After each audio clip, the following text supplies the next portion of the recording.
He'll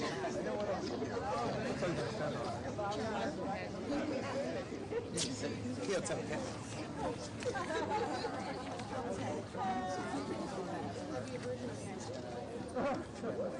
Just take one step back, one step forward.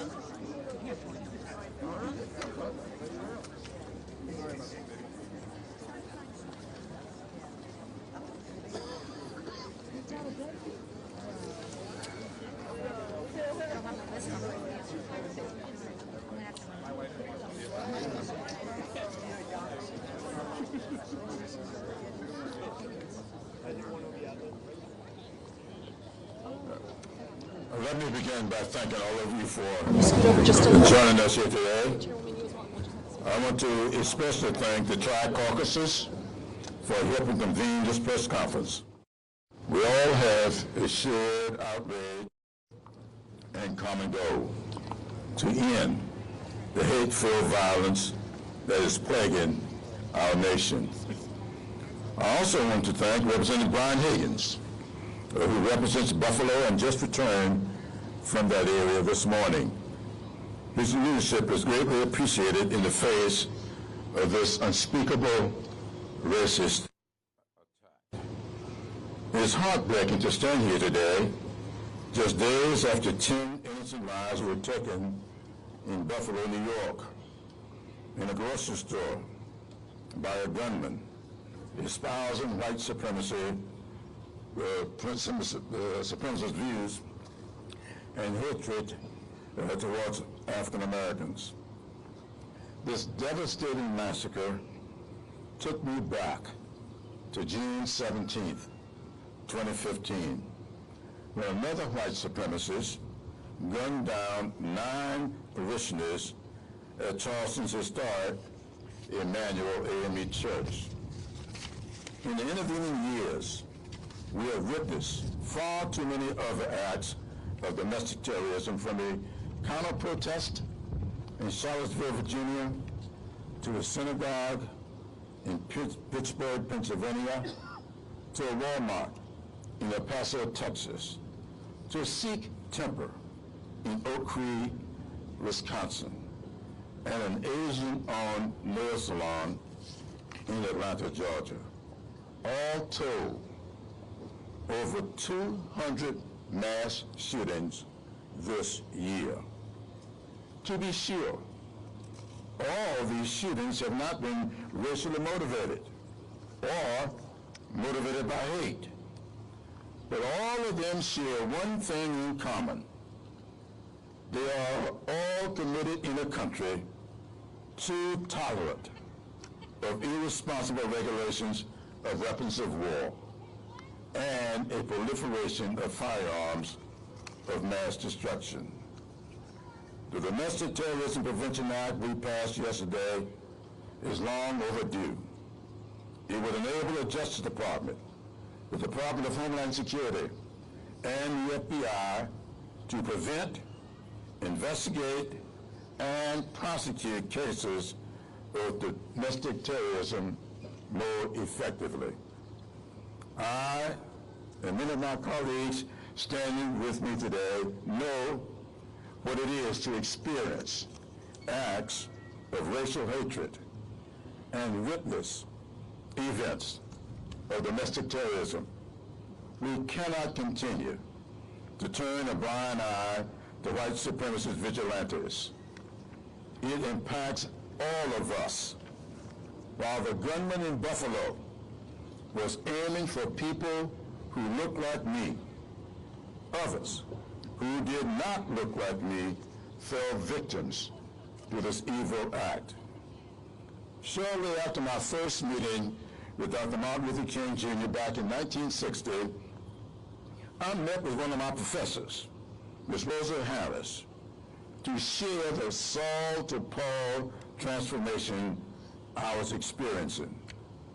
2 days later, Mrs. Harris handed me a copy of Dr. King's 1958 book, Stride Toward Freedom. To share one passage from that book, I quote, "True peace is not merely the absence of tension, it is the presence of justice. The Domestic Terrorism Prevention Act will provide federal agencies with necessary tools to help ensure that peace and justice prevail. But we must do more. We must acknowledge this country has a problem with race. Until we do that, we cannot address the cause of these racially motivated crimes, and we cannot find adequate solutions. And I'm pleased now to yield to the chair of the Congressional Black Caucus, Congressman Joyce Bader. Thank you, Whip Clyburn. I'm Congresswoman Joyce Beatty, and I am here today to discuss the replacement theory as a key plank in the Republican platform. I'm here to call out the Republican Party for making the racist replacement theory, yes, a plank in their Republican Party platform.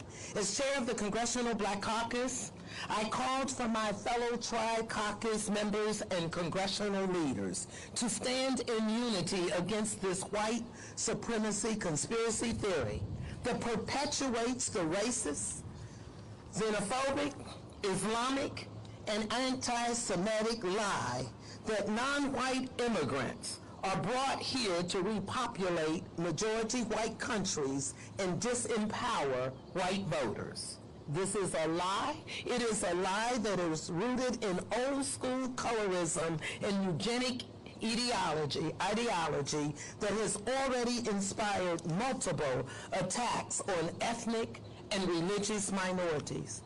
My friends, we cannot be silent. Shootings in an African-American church, a Pittsburgh synagogue, an El Paso shopping center, and a rampage at 3 spas in Atlanta.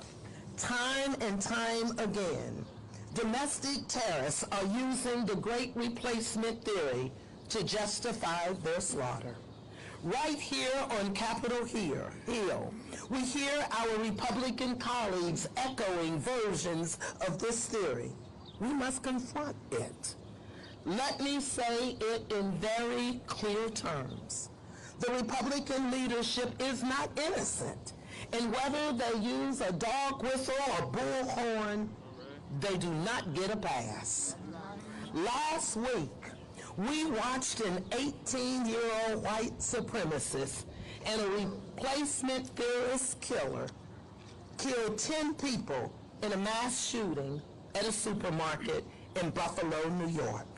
On Monday, 3 people in Korean-owned hair salons in Dallas were gunned by yet another white supremacy replacement theorist.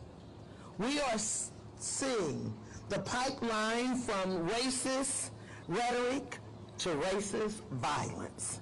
I am asking the American people to join us and to speak out against this, to join us and demand Republicans do as Democrats did last year.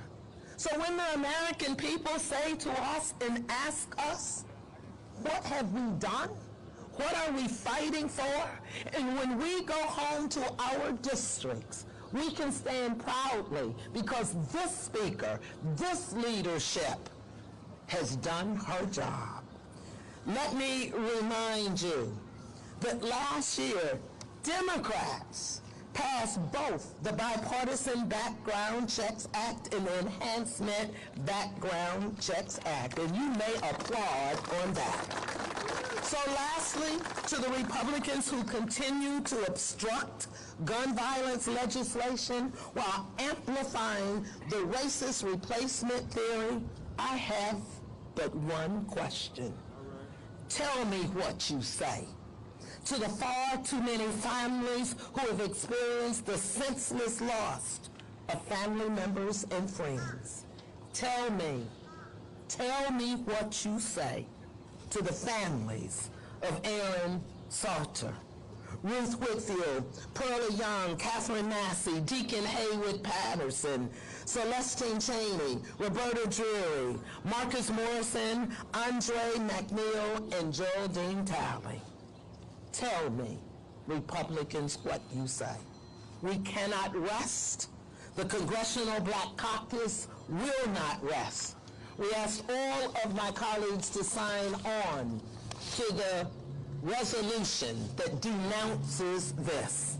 Let's hold people accountable, but let's hold the right people accountable. And that's the Republican Party. Thank you so much. And just in case you didn't know, let me remind you, I'm Congresswoman Joyce Beatty, chair of the Congressional Black Caucus, and I approve this message. And now I have the distinct honor to introduce, speaking today on behalf of KPAC, my friend, my classmate, my colleague, Congressman Mark Takano of California. Thank you. Thank you, Joyce Beatty. I am Mark Takano. I am standing in for Chairwoman Judy Chu for the Congressional Asian Pacific American Caucus. And we stand with the Congressional Black Caucus as well as the Congressional Hispanic Caucus. We stand together as the Tri-Caucus to voice our deep, deep condemnation of the radical, extreme, and dangerous ideology of the Great Replacement Theory. It is an insidious combination of racism and anti-Semitism. Replacement theory posits that Jewish people are facilitating the replacement of the white race with people of color. This is absurd, and it is insidious. It's ugly, it's wrong, it's vile, and it was what motivated the act of domestic terrorism in Buffalo. And it's enabled by winks and nods, it's enabled by echoing, it's enabled by amplification by the Republican leadership and many Republicans in Congress and many people who hold powerful platforms that reach out to many, many people in this country. And we must say today, no longer can it be normalized in America. Radical replacement theory cannot be normalized in this country.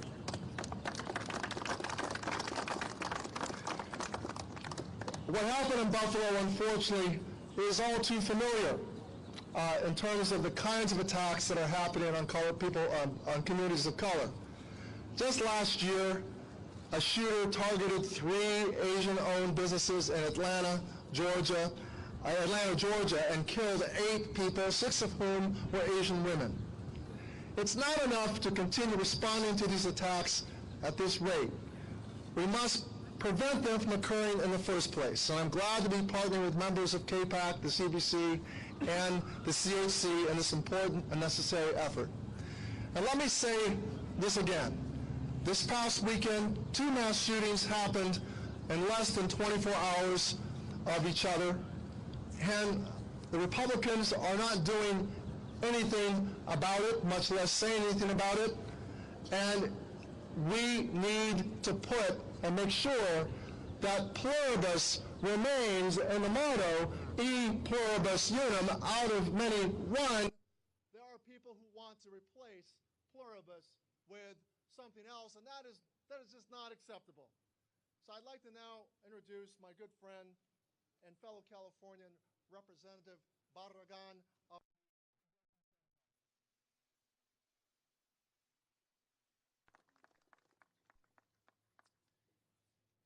The Congressional Hispanic Caucus stands in solidarity with our leadership, our Tri-Caucus partners, and the people of Buffalo today against the hateful, racist violence that took place last Saturday.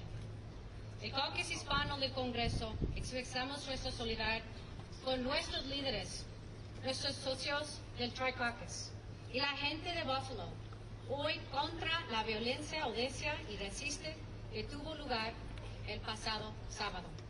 Let's be clear. This was an act of domestic terrorism, motivated hateful and perverse ideology that tears at the soul of our nation. All Americans should reject the hateful lies that pit one race against another, that radicalize us and divide us, and that led to this act of racist violence we saw on Saturday that shattered the lives of 13 innocent members of the Buffalo community, of which 10 of those that were murdered were black. Our Latino community has experienced this same domestic extremism brought on by this hateful theory. In 2019, in our colleague Veronica Escobar's district, a white gunman went hunting for Latinos in El Paso at a Walmart. Like the murderer on Saturday, he was fed hateful lies and disinformation about Latinos and was radicalized by the constant stream of hate. We are seeing radical right-wing terrorism continue to grow. Several Republicans either actively talk about or hint at a validation for this racist replacement conspiracy theory, including in their leadership, while others stand by silently so they don't upset their base. Certain news agencies, alleged news agencies, and the former president, and several of his hate-filled advisors and others on the right continue to peddle this horrific and deadly lie. Those members not actively and loudly denouncing the racist language and actions and talk of invaders changing the electorate in this country, knowingly, full well know that there's potential damage of this violent rhetoric, bear the responsibility for these acts. We demand accountability for those in Congress and in social media that perpetuate this deadly ideology. The president called on Americans to seek a more perfect union, one that embraces the diversity that has made us the strongest and the most dynamic nation in the history of the world. At the Congressional Hispanic Caucus, we embrace this diversity, and we come together with our friends of the Tri-Caucus and all members of Congress to denounce hate in all of its forms. En el Caucus Hispano del Congreso, abrazamos esta diversidad y nos unamos con nuestros amigos del Tri-Caucus y a todos los miembros del Congreso para denunciar el odio en todas sus formas. Gracias. And with that, I would like to introduce my colleague from New York who had this horrific attack happen in his district, Congressman Brian Higgins.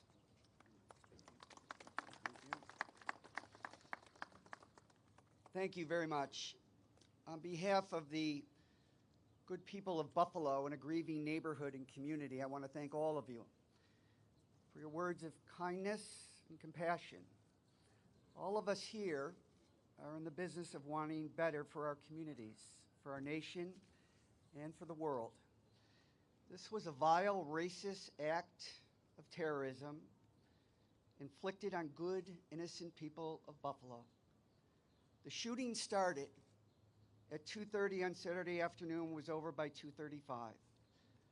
5 minutes, one shooter with an assault weapon, 10 people dead, 3 people injured, 11 of the 13 people shot were black. The victims were ages 32 through 86. They were mothers and grandmothers, fathers and grandfathers, young adults, good people of faith, a retired teacher, a retired police officer. President Joe Biden and the First Lady were in Buffalo on Tuesday. Our community is grateful for their visit. They are warm, gracious people. They spent generous private time with the families of the victims. Joe Biden knows compassion and empathy because he has known pain and suffering in his own life. The Greeks say that we suffer our way to wisdom. To live is to suffer. To endure the suffering is to give the suffering meaning. It is an unwanted wisdom, but it is wisdom still. Suffering can break people, but can also break them open. It can make them more caring, more sensitive to the suffering of others. After loss, People change. They may not understand what happened or why, but they can be more understanding of others and seek to be better people working to make a better world. So today we mourn the victims of this senseless tragedy. We honor them and celebrate the good lives that they lived. We ask the good Lord to look after them and the family, friends, and communities they left behind. And I ask all of us, as members of Congress, to do better, to fight hate in this world and in this country. Thank you, and I would now like to turn it over to our esteemed Speaker of the House of Representatives, the Honorable Nancy Pelosi.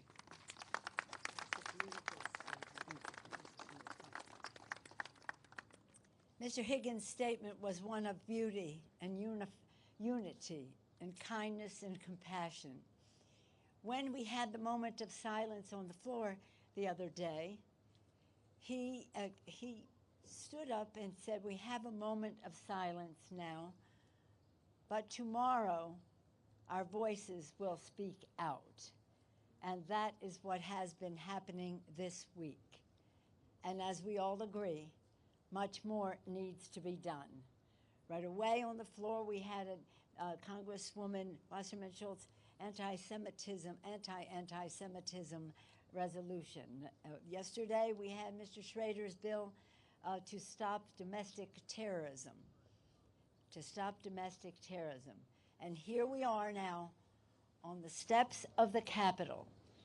We come here when it is of the highest priority. When you talk, Mr. Higgins, of the victims and give their ages, we know there are many, many more victims. A little boy whose father was buying a birthday cake for him in the store. The members of the families of the victims have endless grief. And while we mourn with them and we pray with them, we must do more. We must stop the violence. Part of that is keeping our promise to make sure that we give our children healthy environments in which they can thrive without being fearful of gun violence. We have voted over and over again in the House for background checks for Mr. Clyburn's legislation, the South Carolina loophole.